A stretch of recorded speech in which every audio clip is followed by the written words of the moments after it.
Nous souhaitons vous montrer tout ce que nous ne voyons pas sur la route des vacances. Elles ont commencé pour certains.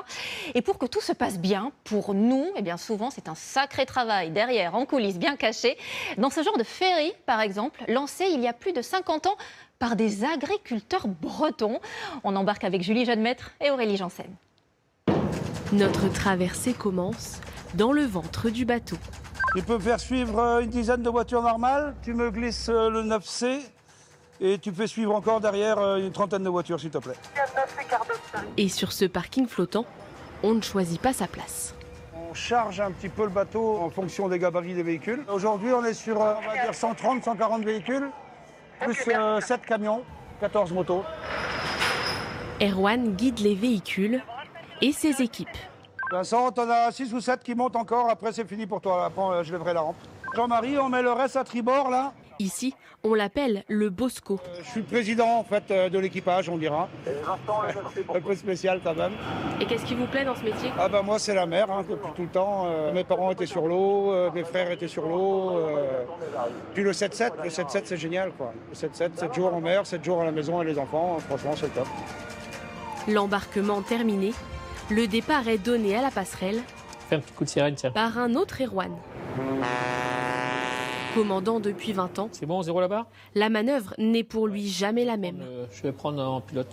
Ah bah il faut toujours être vigilant, comme on dit. Bah, c'est souvent les erreurs arrivent lorsqu'on manque de vigilance. Et la manœuvre à Roscoff dépend des conditions météo surtout, c'est-à-dire le vent et le courant. Nous voilà lancés, cap sur l'Angleterre. On est parti d'ici là et on va à Plymouth. Roscoff Plymouth, ici là. Roscoff Plymouth, la ligne historique de la compagnie, lancée il y a 51 ans par des agriculteurs bretons. Le Kérisnel, tout premier ferry, leur permet alors d'exporter leur production. À l'époque, la production agricole bretonne, elle est en croissance permanente, notamment la production légumière. Il y avait une place de 70 millions d'habitants l'autre côté de la Manche. On est plus près ici à Roscoff de Plymouth que de Rennes, et on est plus près à Roscoff de Londres que de Paris. En plus des choux-fleurs et artichauts, la Brittany Ferry accueille très vite ses premiers passagers.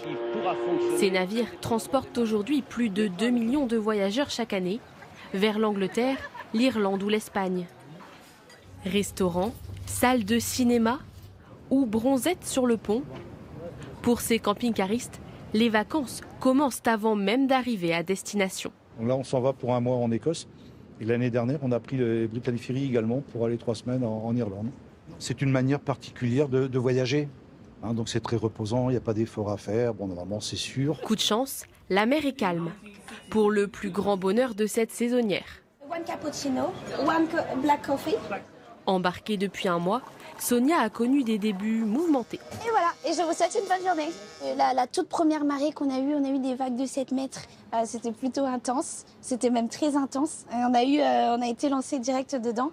Et il faut avoir le cœur accroché des fois aussi. Lui est désormais aguerri, après 36 années en mer. D'abord saisonnier en cuisine, Michel est devenu commissaire. Il supervise l'accueil des passagers. You can put your luggage here. It's closed during the crossing and opening 1 hour before the river. OK? Une vie à bord, réglée à l'heure anglaise. La première chose que je fais en embarquant, c'est que je passe mon téléphone en heure britannique. Depuis plus de 50 ans maintenant, nous nous collons à l'heure britannique, qui est une majorité de notre clientèle. Je ne compte pas les pommes, mais je pense que je fais mes 10 000 faciles par jour.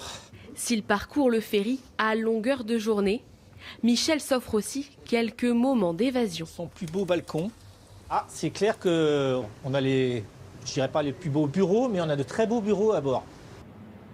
Mais alors qu'approchent les côtes anglaises, le commissaire est attendu au garage. Donc à chaque arrivée à Plymouth, je descends, on va dire, à préparer le terrain avec le second pour pouvoir faire descendre nos passagers piétons en toute sécurité. Les passagers débarquent après 5h30 de traversée. Bye, thank you. Et donc maintenant, on va pouvoir s'atteler à mettre le bateau propre pour pouvoir prendre nos passagers d'ici une petite heure. Avant de repartir, destination l'Espagne, nous les quittons ici, alors que se poursuit leur vie en mer, entre ce petit bout de Manche et d'Atlantique.